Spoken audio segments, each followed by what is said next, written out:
आज जो बुजुर्ग हैं, कभी वे ऊर्जावान थे और फिर पारिवारिक और सामाजिक जिम्मेदारियों को निभाते हुए उम्र के नए पड़ाव पर पहुंच गए। उनके पास ज़िंदगी जीने का तजुर्बा है, लेकिन नई पीढ़ी के साथ दूरियों ने उनके शेष जीवन की समस्याओं को बढ़ा दिया है। इन्हीं मुश्किलों को समझने और नई पीढ़ियों के तालमेल के लिए सद्भावना जनसेवा ट्रस्ट ने 1 अक्टूबर को बदायूं जिले की दातागंज तहसील के गांव सैंजनी में मौजूद Shri Ramchandra memorial inter college में कार्यक्रम किया। इस कार्यक्रम में आसपास के गांव के बड़ी संख्या में बुजुर्ग महिलाएं और पुरुष पहुंचे। कॉलेज के विद्यार्थियों और स्टाफ ने भी भागीदारी की। कार्यक्रम में वक्ताओं ने वृद्धावस्था की ज़रूरतों और भविष्य को बेहतर बनाने की महत्वपूर्ण बातों को साझा किया। आइए देखते हैं इंडस न्यूज़ 24x7 की ये लाइव रिपोर्ट। शर्मा जी उपनाम जिनका त्यागी जी है, वास्तव में अभी आपने बताया था वो वास्तव में त्यागी जी। मेरे गांव के सम्मानित प्रधान जी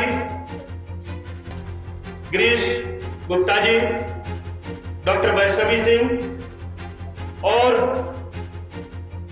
सबसे ज्यादा मैं तो चाहूंगा इस कार्यक्रम की सूत्रधार संध्या तिवारी, जोरदार तालियां उनके लिए जिन्होंने इस कार्यक्रम का सूत्र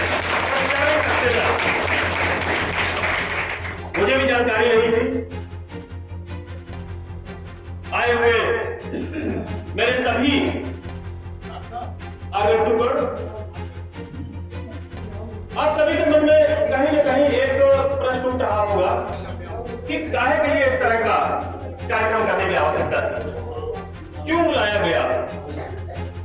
लोग भी पूछ रहे होंगे कि इसमें कौन सा ऐसी खास बात है, लेकिन मेरा हृदय जानता है कि विद्यालय जो है एक ऐसी संस्था नहीं है कि केवल ABCD या आ से अनार, बा से बरगद पढ़ा के और उसको भेज दिया जाए कि साहब हम पढ़ गए, या इंजीनियर बना दिया जाए कि साहब हम इंजीनियर हो गए, हम डॉक्टर हो गए।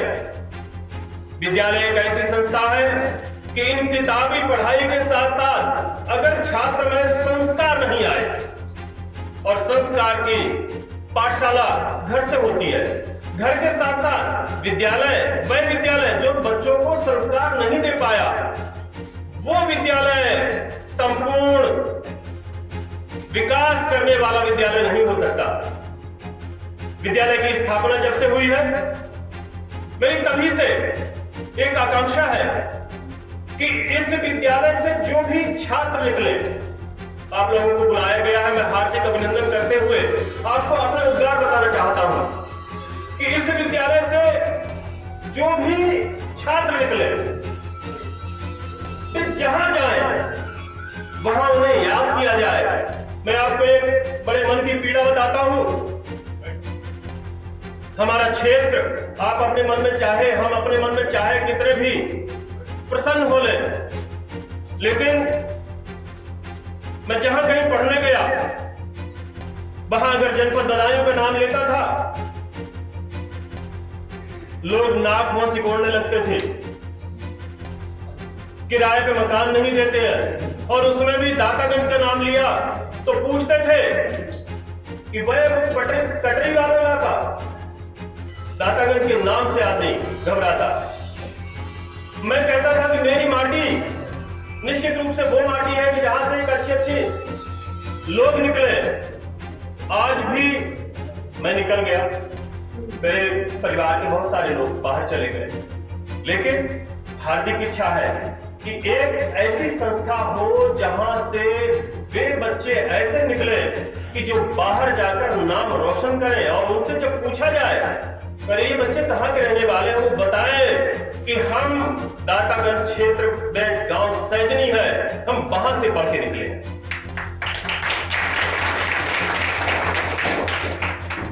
आप सभी का एक दायित्व बनता है, बड़े बुजुर्गों का, आप वयोवृद्ध हैं, आपका हम सम्मान जितना करना चाहिए, हमारे दिल में जितनी तमन्ना है हम नहीं कर पा रहे हैं, फिर भी आपके एक दायित्व सौंप रहे हैं कि बच्चा यहां से जब जाए। मैंने एक गांव का नाम सुना है, मैं आपको बताता हूं, हरियाणा में एक गांव है, उसमें IAS और PCS निरा भरा पड़ा है। मैं जब ऐसी चीजें सुनता हूं मुझे याद आता है, तो हमने पूछा कि भाई आखिर ऐसा क्या है। तो उन्होंने बताया कि उस गांव का प्रत्येक व्यक्ति बालक पर नजर बनाए रखता है।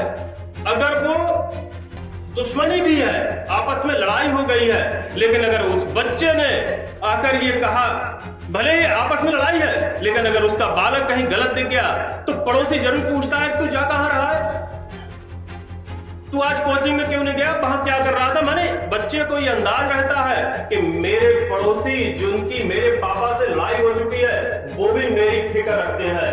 अगर ऐसा समाज हमारा बनेगा, और वो समाज आप लोग दे सकते हैं कि हमारे पड़ोसी का बच्चा अगर कहीं गलत हमें दिखाई दे जाए तो हम उसे टोकें।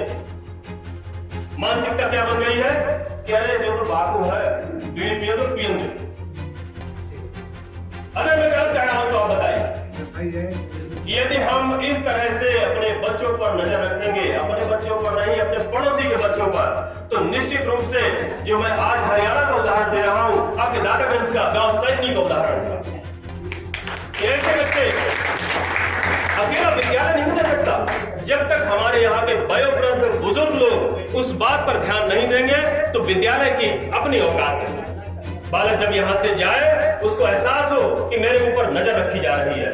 आपका दायित्व ये बनता है कि अब दूसरा एक कारण और था हमारे समाज में, बच्चे जब बड़े हो रहे हैं, हाथ में मोबाइल आया और मोबाइल से कुछ अच्छी चीजें भी आई और कुछ बहुत ढेर सारी गंदगियां आई। हम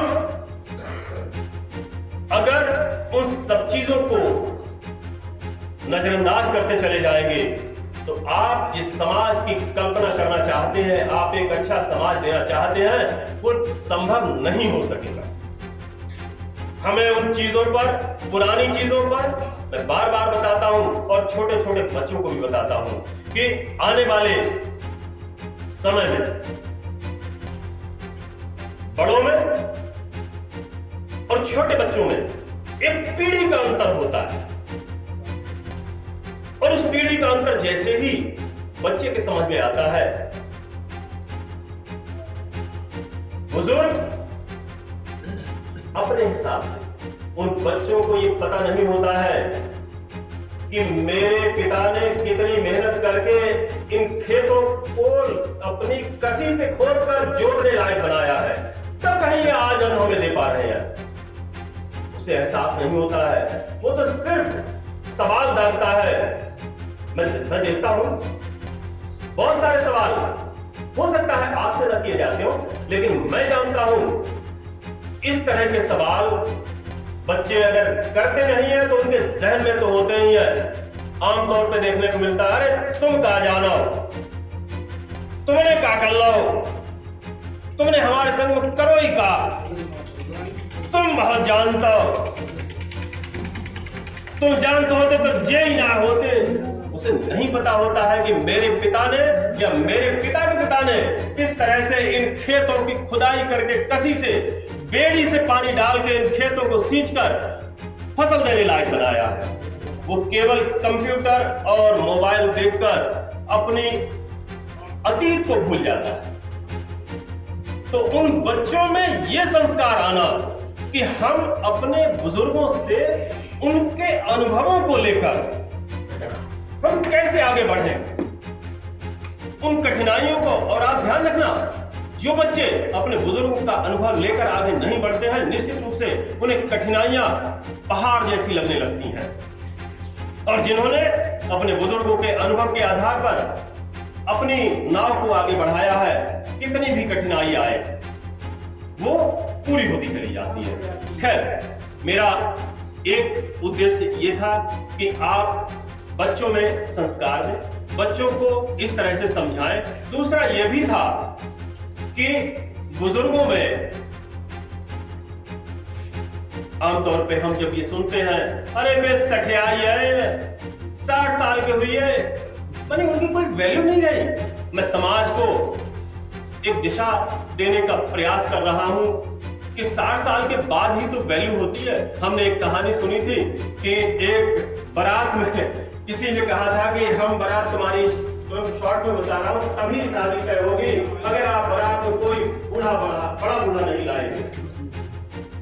उन्होंने कहा ठीक है हम मान लेते हैं, लेकिन फिर किसी से बातचीत उन्होंने कहा अल्लाह मानिए मत, चाहे बक्सा बंद करके ले जाओ, एक बुजुर्ग को ले जाना। और वो अपने बक्से में बंद करके एक बुजुर्ग को ले गए। हालांकि आप सबकी सुनी हुई होगी, मैं तो आपसे ही सुनी है। उस बुजुर्ग ने वो शादी संपन्न आगे की आप सब जानते होंगे। इसीलिए यदि हम उन अनुभवों को ट्रांसफर करें आने वाली पीढ़ी में, तो निश्चित रूप से मैं जो हरियाणा का उदाहरण दे रहा हूं, मेरा क्षेत्र, मेरी बड़ी तमन्ना है कि मेरे यहाँ इस विद्यालय से, इस क्षेत्र से निकले हुए छात्र ऐसे निकले कि एक बार नाम हो उनका, और ये जिम्मेदारी आप पूरी करेंगे तभी संभव हो सकता है, अकेला विद्यालय नहीं कर सकता। आगे की बात एक और कहूंगा कि शुरू से ही मेरे मन में बुजुर्गों के प्रति जो अनुराग है, जो उनके प्रति श्रद्धा है, मैं पूरी तरह नतमस्तक हूं। मैंने अपने मित्र डॉक्टर दिनेश कुमार जी से कहा था, उनकी बेटी MDS है, डॉक्टर है।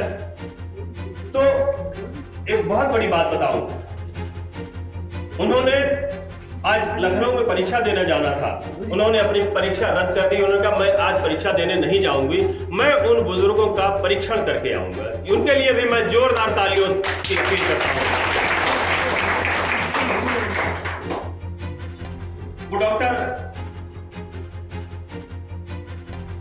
बहुत ही भावुक लड़की,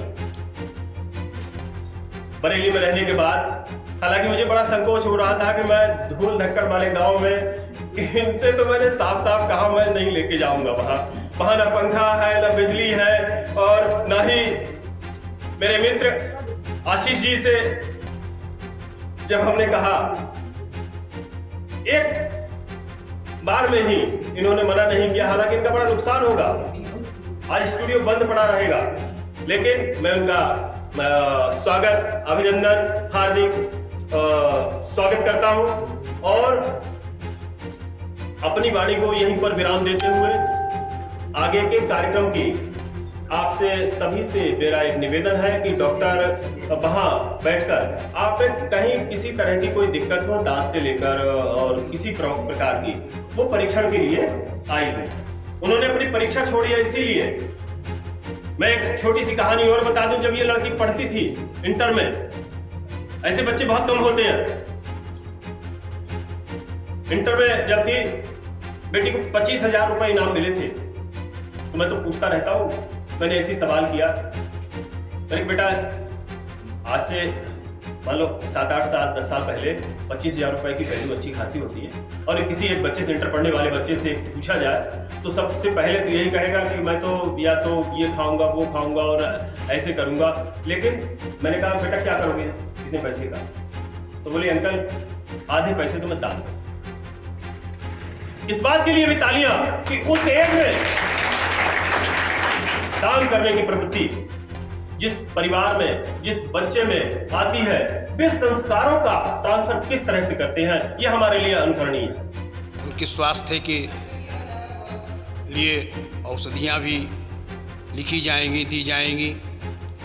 वृद्धजनों के सम्मान के लिए आज ये दिवस समर्पित। मैं प्रबंधक Shri Ramchandra memorial inter college से, और आज हमारे यहाँ पे सद्भावना जनसेवा ट्रस्ट के तहत अंतर्राष्ट्रीय वृद्ध दिवस मनाया जा रहा है, जिसमें बुज़ुर्गों के सम्मान के लिए बाकी उनका स्वास्थ्य परीक्षण भी किया गया है, करा जा रहा है डॉक्टर्स के द्वारा वृद्धजनों का स्वास्थ्य परीक्षण एवं बुज़ुर्गों का सम्मान कैसे किया जाए, इस चीज़ पर हम लोग पूरा विचार विमर्श कर रहे हैं और बुज़ुर्गों के सम्मान लगातार करने की तैयारी में हैं।